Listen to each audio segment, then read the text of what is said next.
A law found only in Louisiana is causing an uproar among florists.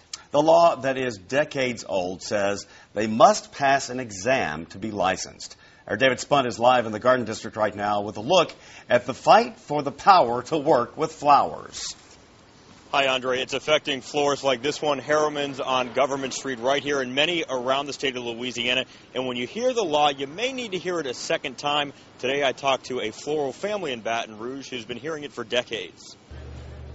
It's almost quitting time at Billy Harriman's floral shop on North Harrell's Ferry, but the work is far from over. My grandfather as a retailer, great-grandfather as a retailer, was the oldest retailer in Baton Rouge. Buzzy Harriman knows flowers. In fact, his family's been at it for more than 130 years.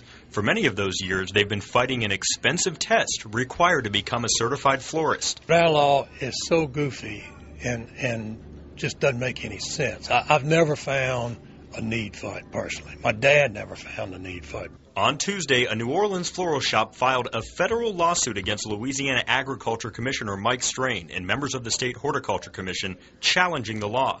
Harriman is not part of the lawsuit, but agrees with its message. I don't see who it's helping.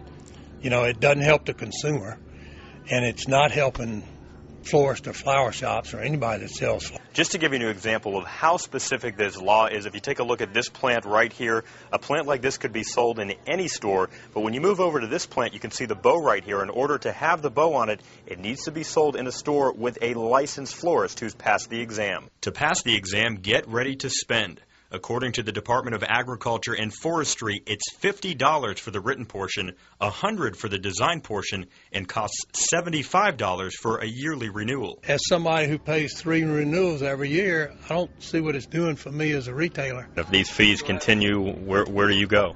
Well, hopefully we'll be another 130 years still doing flowers and plants. I spoke to Commissioner Mike Strain's office earlier today. They said that he doesn't have an official comment on the lawsuit or the test, but the session starts at the end of the month, so it's going to be interesting to see if this is brought up at all when that happens. Back to you. Interesting law. David, thank you.